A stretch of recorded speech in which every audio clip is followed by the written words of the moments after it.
The following content has been generated with artificial intelligence under minimal human supervision.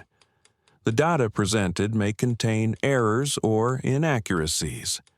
The opinions expressed in this content do not necessarily reflect the vision, position, or values of DigiAll.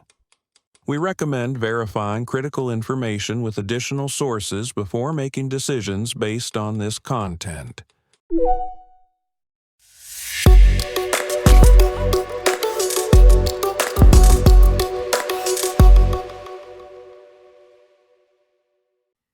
Welcome to DigiAll Tech News. Today is Wednesday, May 27th, 2026. I'm Kylie Brooks, and this is where technology becomes clear and engaging. Pope Leo XIV is challenging the AI industry to accept stronger rules, and many of the biggest tech names are staying publicly quiet. Sam Altman and Dario Amodei are softening their earlier AI jobs warnings, as OpenAI and Anthropic reportedly eye massive IPOs.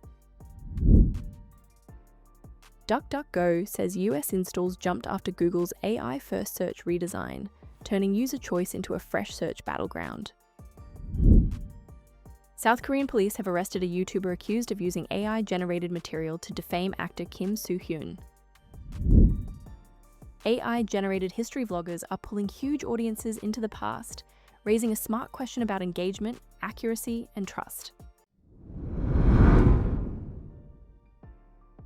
Let's start with the unusual pressure coming from the Vatican. Pope Leo XIV's first encyclical, Magnificat Humanitas, is roughly 42,300 words and calls for stronger government regulation of private AI companies, worker protections, safeguards against AI-generated misinformation, and limits on autonomous weapons. The sharp part is not just the warning, it is the silence around it.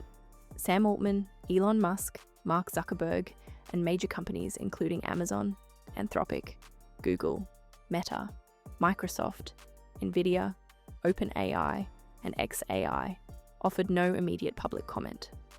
A few voices did respond, including Anthropic co-founder Christopher Olah, Yoshua Bengio, Jack Dorsey, and Vice President J.D. Vance, while David Sachs warned that sweeping government power could become censorship or surveillance. That matters because AI regulation is no longer only a technical debate. With an NBC News poll from March showing 57% of voters believe AI risks outweigh its benefits, the industry is being asked for a public answer to a very human question. Who gets protected when these systems become more powerful? Now this is where the Labour story gets more complicated. Sam Altman says he was, quote, pretty wrong, unquote, about entry-level jobs disappearing as quickly as he feared in 2025, and he says human interaction still matters after trying AI for things like Slack and email replies. Dario Amodei, who previously warned that AI could wipe out 50% of white-collar jobs, is now describing automation more as a productivity multiplier. If AI handles 90% of a role, the remaining 10% can expand into a new full workload, with much higher output. The timing is hard to ignore, because OpenAI and Anthropic are reportedly preparing IPOs this year, at valuations around $1 trillion.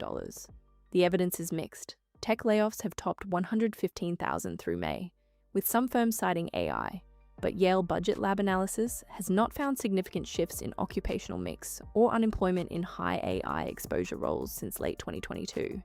So is this really a reversal or a more investor-friendly framing? The responsible answer is that the near-term jobs apocalypse has not shown up at the scale some predicted, but workers and employers still need better measures of where AI is actually changing tasks, hiring, and bargaining power. Here's the key context on search.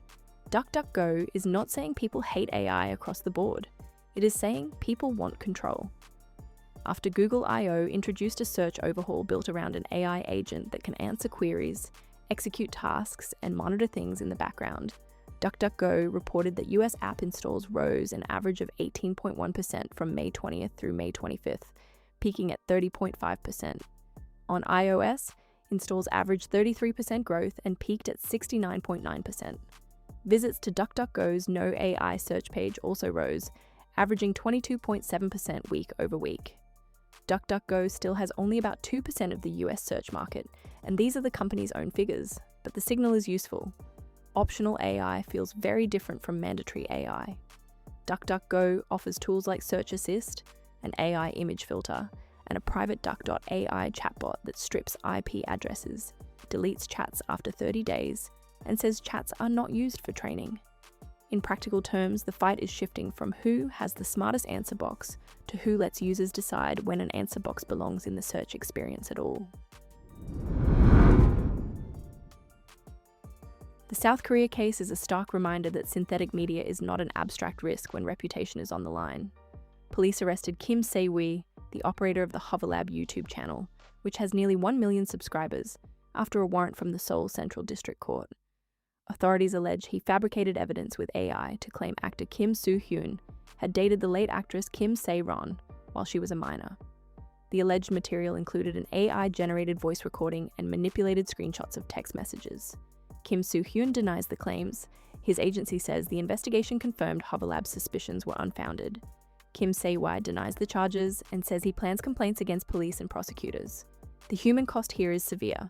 The scandal erupted after Kim Se-ron's suicide at age 24, and Kim Soo-hyun withdrew from public life after a March 2025 press conference where he acknowledged a one-year adult relationship but rejected the other allegations. The bigger issue is how quickly AI can turn fake evidence into social proof, especially in celebrity ecosystems where attention moves faster than verification. Courts now have to treat authentication as a central part of digital harm, not a technical afterthought. And finally, a more playful use of generative AI is getting serious attention. A wave of AI-generated history influencers is vlogging from the past, with channels like Chloe vs History, Janella Through Time, Nova vs History, and Esma Time Travels recreating scenes from Tudor markets, ancient Roman baths, Pompeii, the Titanic, the Wild West, and Black Death-era England. Chloe vs? History has more than 610,000 Instagram followers and 15 million YouTube views. Creator Jonathan Laramie, who is 32, uses Seedance 2.0 and says he grounds the work in historical sources, journal articles, and period drawings. His 14-minute Titanic episode reached 4 million views, and he recently received a World Influencers and Bloggers Award in Cannes. The appeal is obvious. A familiar vlog format can make history feel immediate for younger viewers. Oxford historian Adam Smith sees it as an evolution of immersive popular history, similar in spirit to horrible histories. But the trust problem does not disappear just because the format is fun. AI can hallucinate details like sunglasses or watches in ancient Rome, so the strongest version of this trend is not replacing museums or academic work. It is using AI as a doorway into curiosity, with humans still responsible for the accuracy. Today's throughline is choice and accountability. Whether it is the Pope asking who AI serves, AI leaders revising labor claims, search users pushing back, courts confronting synthetic evidence, or creators turning history into immersive media, the same question keeps coming back. Powerful tools need human judgment around them. Thank you for staying informed with DigiAll Tech News. We'll be back with more updates as they develop.